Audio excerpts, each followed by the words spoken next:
Brother Gino Bautista. Praise Jesus. Hallelujah.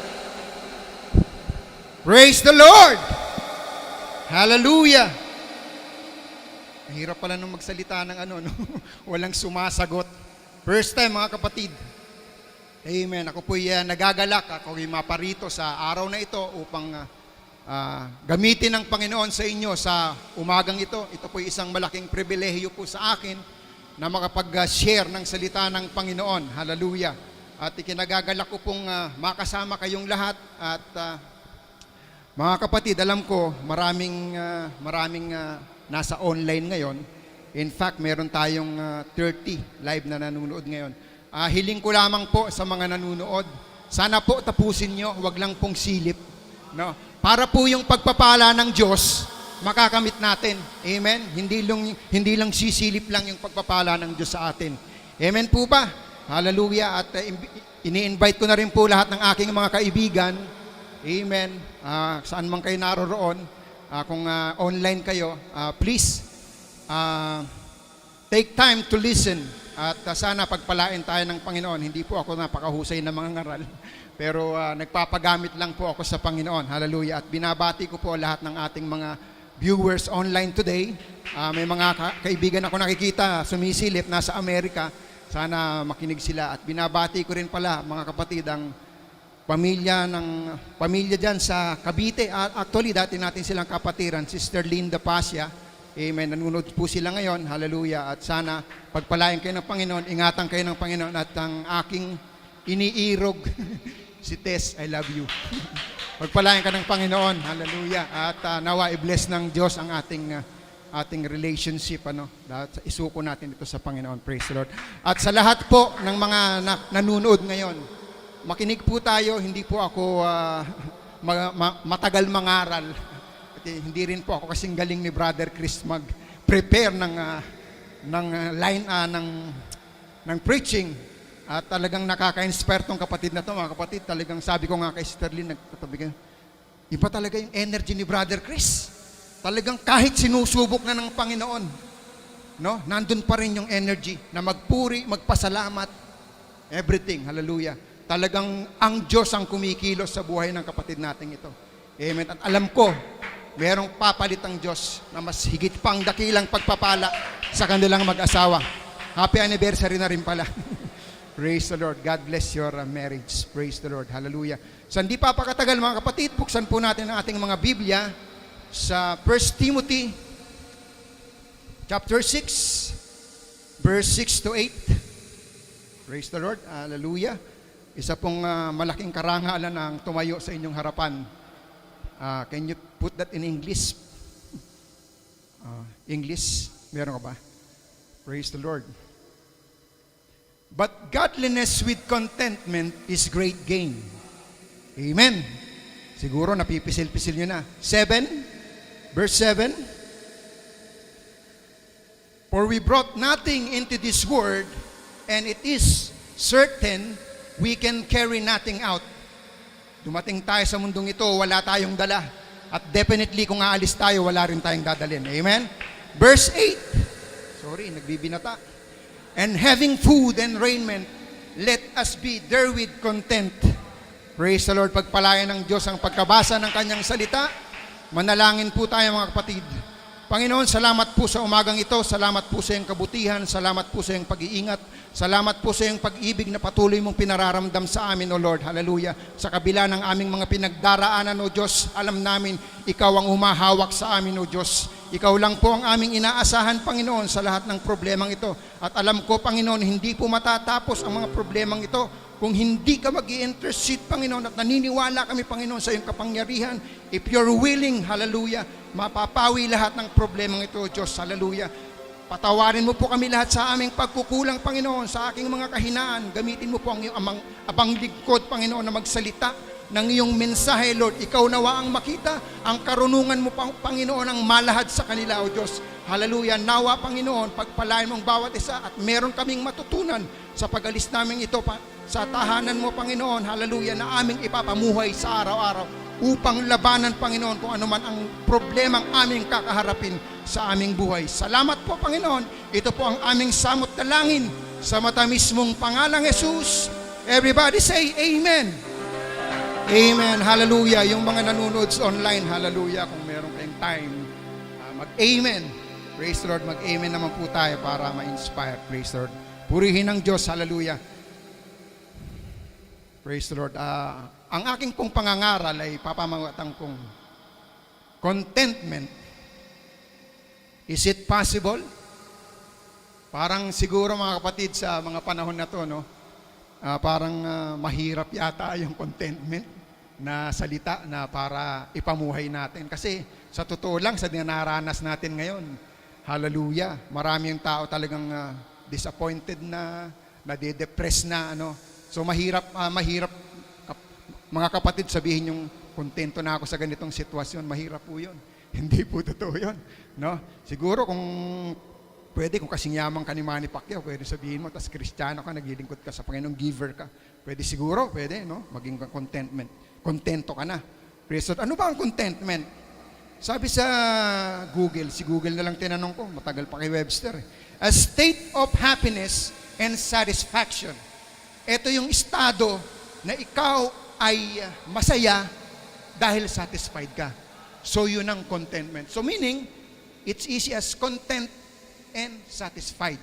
No, kontento at satisfied. Amen. Praise the Lord. Tunay na napakabuti ng Diyos. Sa mga panahon na to, sino kontento sa inyo? So wala akong makikita kasi siyempre nasa bahay yung mga tao. So marahil mga kapatid, marami sa atin dumaranas ng, alam nyo, ang hirap nitong pinagdaraanan natin eh. Maraming nawalan ng trabaho, maraming nauubos na yung ipon, kung meron man naipon nung ibang panahon. Halos swerte nung maraming naipon, ano? Siguro kahit hindi pa nangangalahati yung ipon nila. Amen. Disclaimer lang mga kapatid, hindi po ako mangangaral sa umagang ito para i-discourage kayo na maging asensado yung buhay nyo o yumaman kayo. Hallelujah. Nangangaral po ako, hallelujah. Hindi po masamang yumaman actually at mangarap. Yung mangarap pa ng magandang buhay, kahit sino naman, yun ang gustong mangyari sa kanyang buhay, di ba? At yun din naman ang gusto ng Diyos sa atin. Amen? Gamit natin yung John 10:10. Amen. Gasgas na sa atin yan. Praise the Lord. Na ano sabi ng Panginoon? I have come to give you life and for you to have it more abundantly. Hindi ginusto ng Diyos na magkakaroon tayo ng buhay na hirap actually. No, gusto na nga ng Diyos maging mabuhat, maging masagana ang ating buhay. Thank you for the verse. The thief cometh not, but for to steal and to kill and to destroy. I am come that they might have life and that they might have it more abundantly. Praise the Lord. Napakasarap na bulay-bulayin, i-recite. Amen. At dapat maging memory verse natin yan, no? Praise the Lord. Hallelujah. Pero ang focus po ng aking pangangaral ngayon ay hindi tungkol sa masaganang buhay na meron tayo sa piling ng Panginoon. Praise the Lord. Ang focus po ng aking sharing ngayon kung pwede ba maging kontento kung ang sitwasyon mo sa kasalukuyan ay di ka aya-aya. Mahirap yun. Lalo na kung dumaranas ka ng maraming pagsubok. Amen? Hindi po madali mawalan ng anak. Amen? Hindi ko kinukurot yung sugat nyo, ha. Gusto ko lang maluwalhati ang Diyos. Amen? Na despite sa ating pagdaraanan, amen, pwede pa rin tayo maging kontento. Pwede pa rin tayo maging masaya. Pwede pa rin tayong continuing mag-serve kay God. Amen po ba? May mga tao nag-iisip siguro pag abundant na ako sa buhay, kontento na ako, masaya na ako. No? Sometimes we think if we have the abundance in our life, there is happiness. Nakasalalay yung happiness natin sa mga bagay na nakamit na natin, sa pagtatrabaho natin, sa matagal na panahon na pinag-ipunan natin. Hindi po yun. Nagkakamali po tayo kung ganyan ang ating pag-iisip. Amen? Sabi po sa Luke 12:15, one's life does not consist in the abundance of the things he possesses. Hindi nagre-rely ang ating happiness, no? Yung abundance na sa ating tinatamasa sa ngayon. Amen? Nauubos din kasi ang material na bagay na yan, mga kapatid. Nauubos yan, hindi ano. Pero bakit? Nangako naman ng Diyos na isusupply lahat ng ating pangangailangan, di ba? Amen.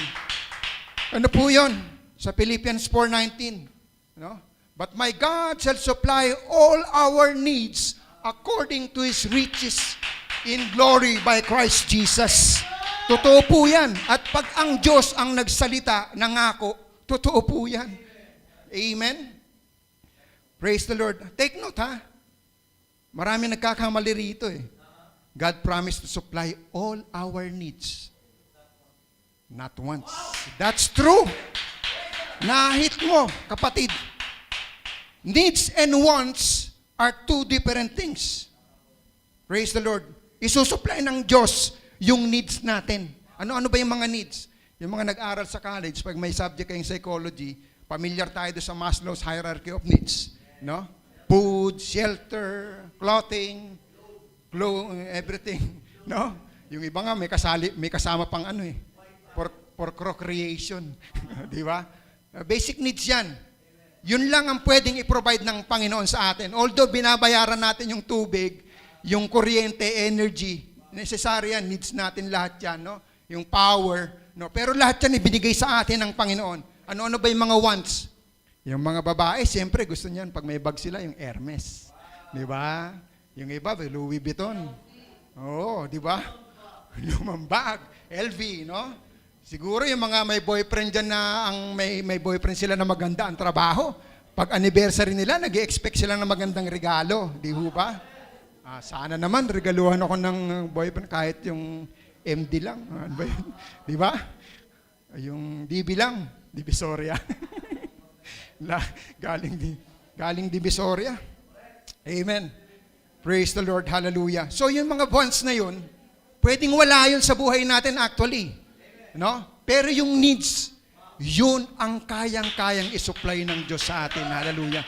Manatili lang tayo. Kahit nga yung mga ibon, di ba, hindi naghahanap buhay, kumakain ng araw. Di ba? Hindi nagkukulang. Praise the Lord. Hallelujah. When I'm growing up as a Christian, siguro late 80s, tagal na, mabibisto yung edad. Late 80s, early 90s. Ewan ko, hindi pa siguro kayo pinapanganak. Mga 90s babies kayo siguro, no? So, during that time, popular yung mga about positive thinking. Actually, panahon nun eh. Bumibili pa ako ng mga booklet kasi that time nag-i-struggle talaga ako. Hindi ko alam kung ano magiging buhay ko. Although I'm a Christian, naghahanap pa rin ako ng ibang paraan. Paano ko i-encourage yung sarili ko? So I have that book. Ang title niya, The Power of Positive Thinking by Norman Vincent Peale. No? So naging idol ko siya kasi ang gaganda talaga ng mga encouragement na. Actually, he is a Christian at nagpapastor yata siya sa Korea. Ewan ko kung saan. Basta he's a Christian. So napakaganda ng mga sinusulat niya. So na-encourage ako talagang bilang Kristiyano. Ano din naman natin na maging positive always, di ba? Amen. So, ewan ko kung naging familiar kayo doon sa salitang law of attraction. Amen? Lahat yan naging na siguro nadaanan nyo somewhere or another. No? Ito yung law of attraction. Kung meron ka isang bagay na gusto mong mangyari, gusto mong makamit, hallelujah, simple lang ang gagawin mo. Iisipin mo lang siya. I-feel mo siya. Siguro kung girl yan, iniisip mo siya. Pinipil mo siya. No? Para ma-attract. Amen. Ganito raw ang mangyayari. No? Iisipin mo, i-feel mo, kung meron ka isang bagay na gustong i-attract, and the law of attraction, no, ay gagamit ng mga tao, ng mga circumstances, na mga pagkakataon para mapalapit sa iyo yung isang bagay na minimithi mo. Amen? Siguro kung magandang babae yun, gagamit ng mga tao para magkakilala kayo, mga ganung bagay. So yun yung law of attraction. Amen? Etong positive thinking philosophy nito, tinuturo yung energy ng dominant thoughts natin to attract the circumstances. So, gaganda nga naman. Pero, nakakalungkot mga kapatid. You won't find that idea anywhere in the Bible. Di ba? Karunungan lang ng tao yun eh. Haka-haka, theory siguro, o napatunayan, gumana, ginamit, sinulat sa libro. Amen. Pero hindi po siya natin makikita sa Biblia. Pero, mga kapatid, hallelujah, we have the reason to be positive. Meron pa rin tayong reason na maging positive. Bakit? Ay may Ama tayo sa langit, no? Na nakikita ang lahat ng ating pangangailangan at He cares for us. We don't have to be anxious. Amen. Basahin mo sa Luke 12, verse 29 to 30. No? Praise the Lord. Nandyan yan. Praise the Lord. Hallelujah. And seek not what ye shall eat or what ye shall drink, neither be ye of doubtful mind. For all these things do the nations of the world seek after, and your Father knoweth that ye have need of these things. Bago mo pa hilingin sa Diyos yan, alam niya na ang pangangailangan mo. Pangangailangan, hindi yung wants. Baka nag-expect ka ng coaching napakaganda. Wants na yun, hindi yung needs. No? Needs lang siguro, bike. Kasi mahirap mag-transport ngayon. No? Ang daming nagbabike. Minsan, hindi mo mapapansin sa gabi, nagdadrive ka, makikita mo na lang, mayroong nagbabike sa harapan mo. So, be careful. Hallelujah. So, ano ang paalaala sa atin ng Panginoong Yesus? Take heed and be aware of covetousness, because one day, like the fool in the parable in Luke 12, we will leave it all behind. Makamtan man natin, sabi nga, what shall it profit a man if he gains the whole world, but loss and suffer the loss of his own soul? Wala pong kabuluhan lang magbagay na. In example nga ng Panginoon, kung nabalaman nyo itong istorya nitong mayaman na to, no? Ang dami niyang inaaning trigo doon, hindi palay eh. Trigo, ginagawang flour and everything. Pagkain nila kasi doon tinapay. Amen. So napakadami, napakayaman na niya. Nag-isip siya, nagigibain niya yung kanyang mga malalaking bodega at gagawa siya ng malalaking bodega. At itiimbakin niya yung marami niyang kayamanang trigo doon. Pero nung gabi, ano sabi sa kanang Diyos? Ikaw na mangmang. Actually, nasa 12:16 to 20 yan eh. 12:16 to 20. No? Ikaw na mangmang, kukunin ko ang iyong kaluluwa sa gabing ito. No? So, ano na kabuluhan ng mga inipon niyang kayamanan? Wala na, mamatay na siya eh. Saan na pupunta yun? Eh, kung swerte na, kung marami siyang kamag-anak, ay kung dagain lang yun and everything. Di ba? No? So, take heed and be aware of covetousness, because one day, like the fool in the parable, we will leave it all behind. Paalaala ng Panginoon yan. Hindi mahalaga yung mga bagay na yan. Makamit mo man lahat ng mga gagandang bagay sa mundo. Iiwanan din natin lahat yan eh. Amen? Praise the Lord. Ang tao, sabihin mo man, makamit mo man yan, makukontento? Hindi po. Habang may pangangailangan ng tao, patuloy siyang magnanais pa na dumami ang kanyang pag-aari, ang kanyang mga makukuha, mga bagay. Amen. Gusto pa niyang magpayaman. Meron nga isang tula eh. Hindi maintindihan yung tao, wala ngang contentment. Sabi sa tula, as a rule, man's a fool. When it's hot, he wants it cool. And when it's cool, he wants it hot. Amen. Always wanting what is not. Walang contentment.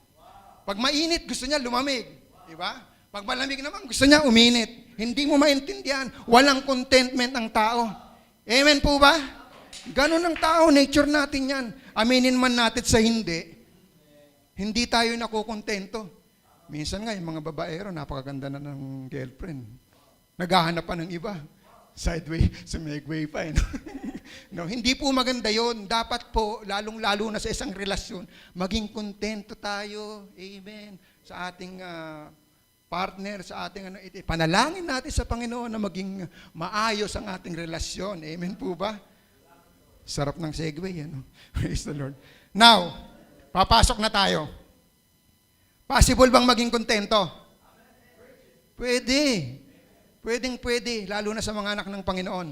Siguro sa mga taong, hindi nakakakilala sa Panginoon, mahirap yung salitang kontento. Lalo na pagka yung mga panahong naka-lockdown ka, wala kang kinakain.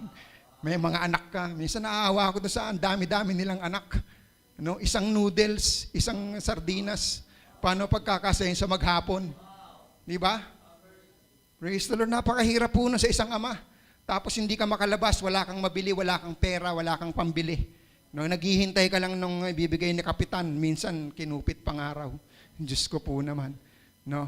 Ito pong si Apostol Pablo, isa po nating idolong masamang mag-idolize, no? Pero isa po siyang ginamit ng Panginoon sa ating mga hintil. Amen po ba? Kung ako nga, sabi ko nga sa isip ko, kung ako mapupunta sa langit, bukod sa Panginoon, gusto ko kagad makita si Pablo. Gusto ko siyang akapit. Ginamit po siya ng Panginoon sa atin.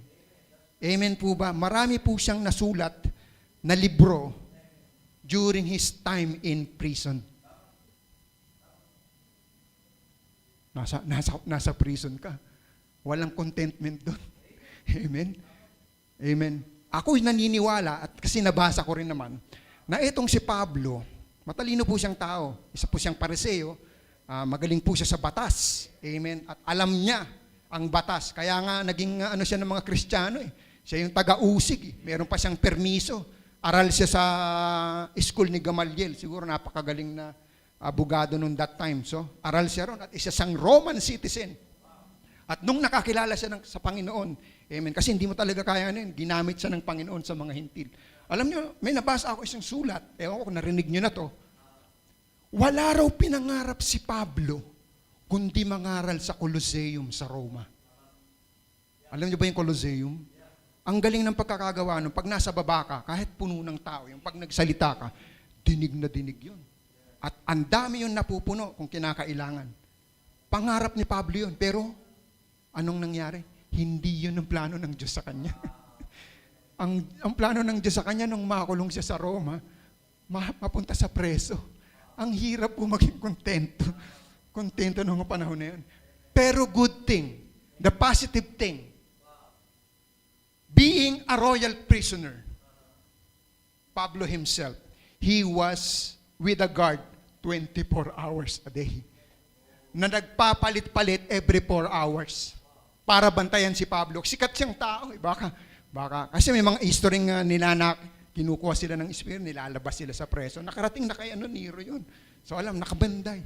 Alam niyo sa 2 taong pagkakakulong ni Pablo, hindi mo mapapanatiling tahimik si Pablo, palagay ko lang. Dahil sa pagkakaalam niya sa salita ng Diyos at siya ginagamit ng Diyos. He witnessed to 4,380 guards during his life in prison. Ang dami niyang na-witnessan. Mas marami pa yun kaysa sa taong ipupuno ng Colosseum that time. Hindi po ba? O di ba? Napakaganda ng plano ng Diyos sa kanya kaysa sa kanyang iniisip na mangaral. At hindi lamang po yun. Nasulat po niya almost half of the New Testament. Amen. Na ating pinapakinabangan ngayon. So sino? No? So yung pagkakakulong niya, ginawa niyang kontento sarili niya. Ano po sabi ni Pablo? Sa Philippians 4:11, 12, and 13, sabi ni Apostol Pablo, I have learned in whatever state I am to be content. Di ba napakasarap nun? Saan ka makakakita ng taong nakakulong pero kontento? Kasi ini-enjoy niya yung pinagagawa ng Diyos sa kanya eh. Kahit nasa kulungan siya, nagwi-witness siya, sumusulat siya. No? Epistle, mga letters yan actually. Letters sa Philippians, sa Ephesians, kay Telemon, and everything. Kay Tito, lahat yun sulat. Sinulat ni Pablo during his time in prison. I know what it is to be in need. And I know what it is to have plenty. Naranasan kong mga ilangan. May mga times siguro wala siyang supply kasi nga nag-i-evangelize siya sa ibang lugar. Siguro nauubusan din siya ng budget. Naranasan din ni Pablong mawalan. Amen. At naranasan din naman niya higit sa lahat kasi may kaya naman siya na managana. Praise the Lord. I have learned the secret of being content in any and every situation. Whether well-fed or hungry, whether living in plenty or in want, I can do all things through Christ who gives strength. Yun yung ano eh. No? Sa kontento niya, bakit siya naging kontento? Kasi sa tulong ng Panginoong Hesukristo, magagawa ko ang lahat sa tulong ng Panginoong Hesukristo. Amen? Hallelujah! Napakasarap. Praise the Lord. Salamat sa Panginoon. Ginamit si Pablo sa atin. Paul reminds us that contentment doesn't happen overnight. Hindi po nangyayari yan overnight. Amen po ba?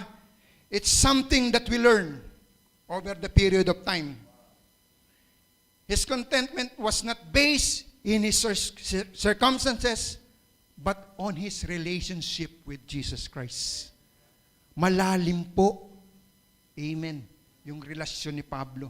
In fact, si Panginoon ang mismong nag-convert sa kanya. No? Kung bakit ka sumisipa sa napakatulis na bagay. Sabi niya kay Pablo, ako, si Jesucristo na iyong pinag-uusig. Di ba? Kaya siya nakakilala sa Panginoon. No? So, as our relationship with God develops over time and through experiences, we'll learn to trust God more and less of ourselves. Amen. Hallelujah. May mga tao kasi, mga kapatid, porque magaling silang kumita ng pera. No, magaling silang kumita ng kabuhayan. Minsan nakakalimot na sila sa Panginoon. Feeling nila, napakagaling nila. Kaya kami yumaman dahil sa paghihirap ko. Nag-abroad ako, nag-suffer ako, nagsakripisyo ako para sa pamilya, para umangat ang buhay ng aming pamilya. Well, praise the Lord. Ginamit ka ng Panginoon. Amen. Pero ibalik mo yung pagpupuri at pasasalamat sa Panginoon. Amen?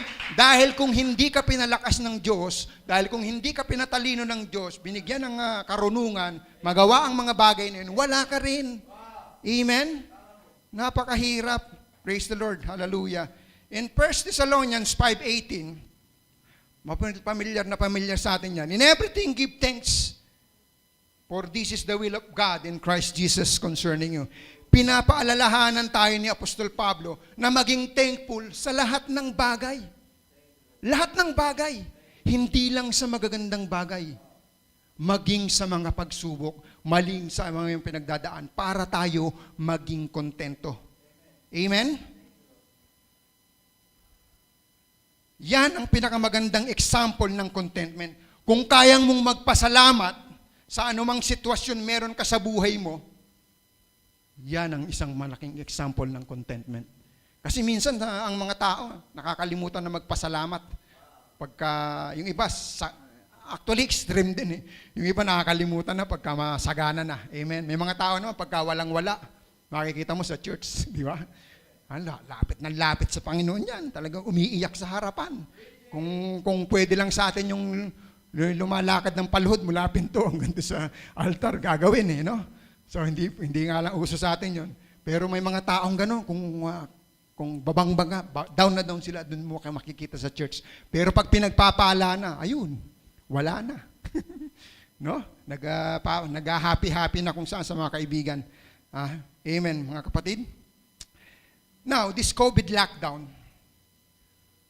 marami pong bagay itinuro sa atin ito eh. Amen po ba? Actually, isang bagay yung contentment.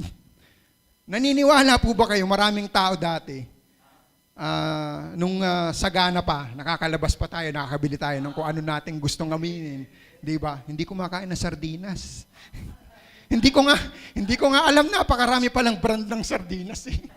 Alam ko lang, Ligo, Mega, Pai. Aba, anong nauso yung pamimigay ng sardinas? Lahat lang yata ng brand. Meron pang inano sa akin, spam, sardinas laman.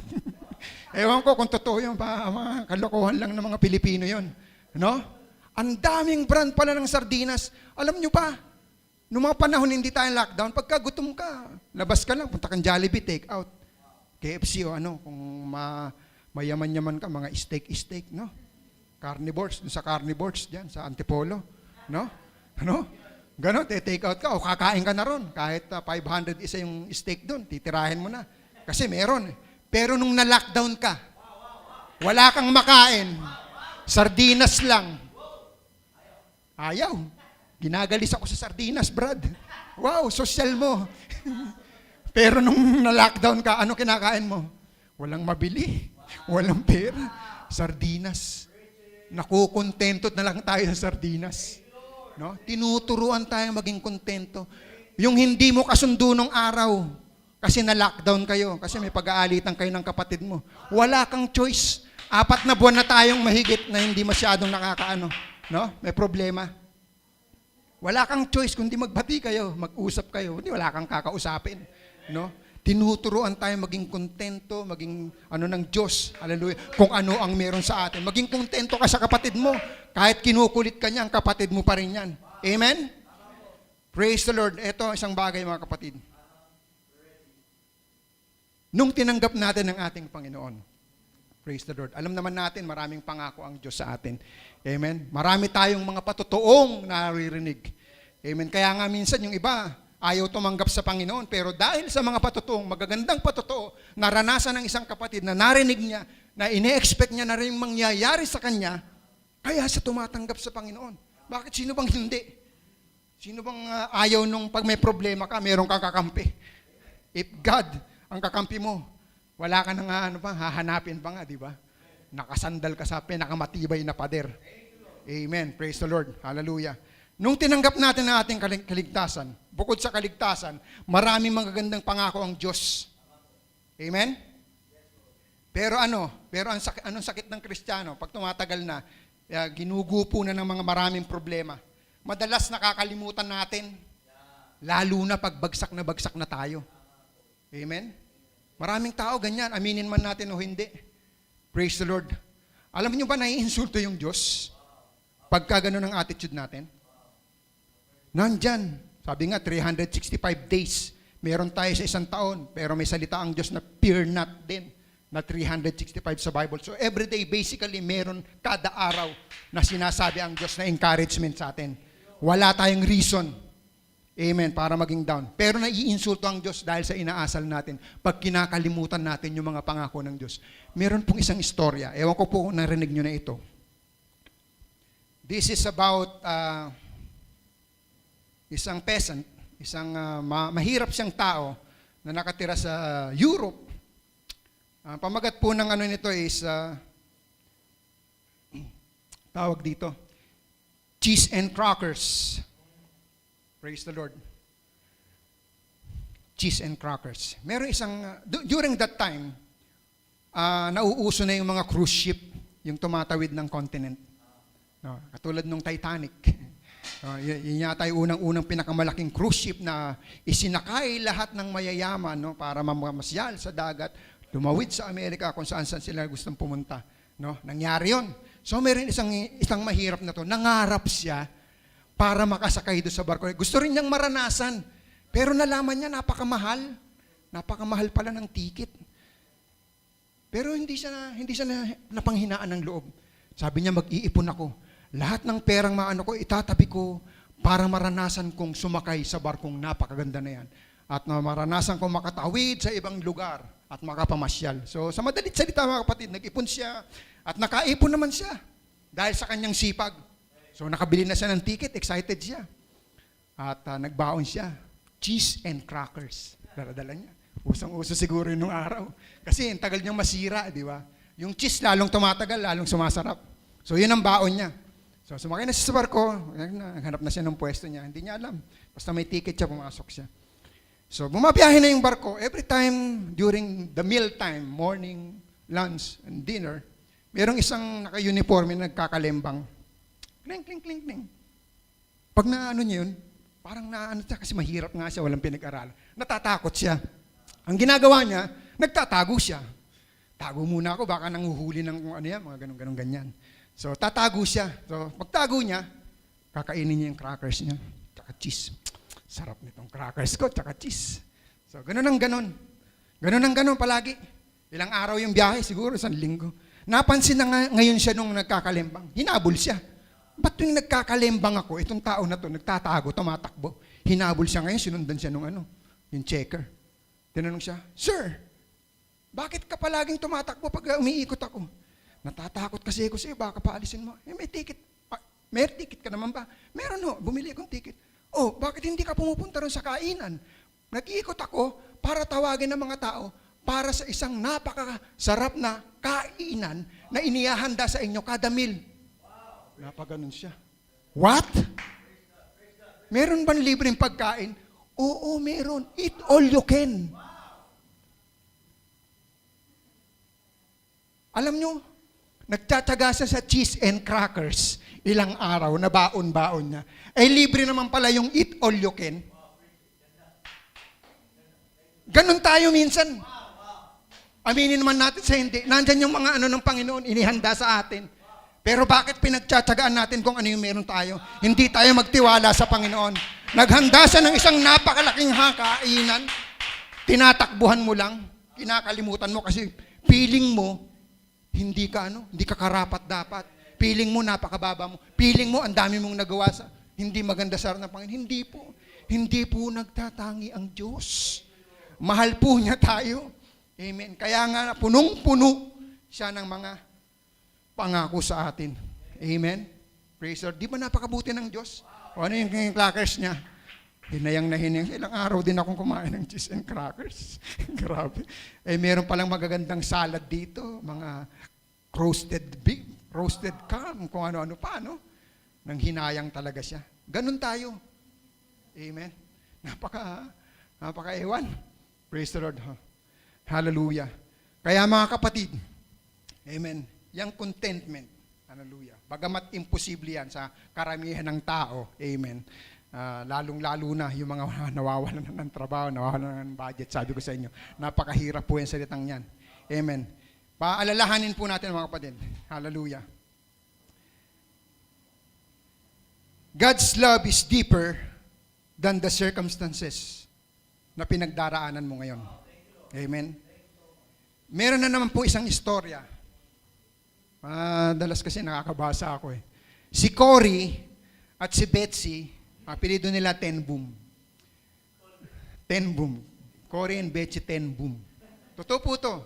Taga Netherlands po sila. Kaya siguro ganun apelido nila, Netherlands. You know. During World War II pa po ito. During World War II po kasi, yung mga Nazi, kinukuha yung mga Jews. No? Hinuhuli nila, dinadala nila sa concentration camp. Amen. Etong mag-asawa na to, si Cory at si Betsy, ang ginagawa nila, ginagather nila lahat ng kilala nilang Jew para hindi mahuli ng mga Nazi. Ang dami na nilang naiipon, tinatago nila. Siguro nagtayo sila na, doon pinapakain nila, tinutulungan nila, tinatago nila para hindi mahuli ng mga Nazi. Pero one day, natuklasan, kinuha lahat. Kinuha lahat nung itinatago nilang Jew. Pati sila, sinama. Isinama sila sa concentration camp. At every day, sa bawat araw na nabubuhay sila doon sa loob ng concentration camp, nakikita nila kung paano pinahihirapan, kung paano tinotorture yung mga nandun sa concentration camp. Napakasagwa, napakahirap ng kanilang pinagdaranasan ng mga oras na yon. Amen? Nakikita nila yung iba namamatay na sa hirap. Hirap na, tinotorture, hindi pinakakain, ginugulpi pa. Amen? Nasabi ni Cory kay Betsy, this place is a pit of hell. Itong lugar na to ay isang hukay ng impyerno. Dahil siguro sa nakikita niyang paghihirap na dinaranas ng mga Diyos sa kamay ng mga Nazis, no? Sabi niya, itong lugar na to, parang hukay ng impyerno. Pero ano sabi sa kanya ni Betsy? There is no pit so deep that God's love is not deeper. Mas malalim pa rin ang pag-ibig ng Diyos. Hallelujah! Kung ano man ang sitwasyon na pinagdaraanan natin. Amen? Hindi man ganun kasing hirap na dinaranas ng mga Diyos. Yung pinagdaranasan po natin sa kasalukuyan, mga kapatid, maiahalin tulad na rin natin, lalo na kung hindi tayo sanay. In the last few months, you may have hit bottom. Sa mga nakikinig po sa atin online. Hallelujah. Perhaps you're at the bottom financially. Aminin man natin, hindi. Apektado po tayong lahat kahit yung may trabaho. At iniisip mo, and you think I'm going broke. Wala. Yung mga may negosyo, marami na pong nagsara, lalo na yung maliliit na negosyo. No? Bagsak na talaga sila. Or you're hit bottom emotionally. Ito po hindi napapansin ng lahat. Pero marami po naapektuhan ng pag-iisip. During the first 2 months ng marami po nagkaroon ng emotional Sa totoo yan. Ang hirap po isipin nun, hindi ka nakakalabas ng bahay. No? Hindi mo alam saan ka kukuha ng kakainin mo. Ang dami mong anak, ang dami mong pakakainin. Ang sakit sa tatay nun kung humihingi ang anak mo ng pagkain, wala kang maibigay. So marami sa kanila, sa atin, ang naapektuhan emotionally. Or you're having health problems. Meron kang mga problemang pagkalusugan ngayon na tingin mo, Diyos na lang ang makakasagot.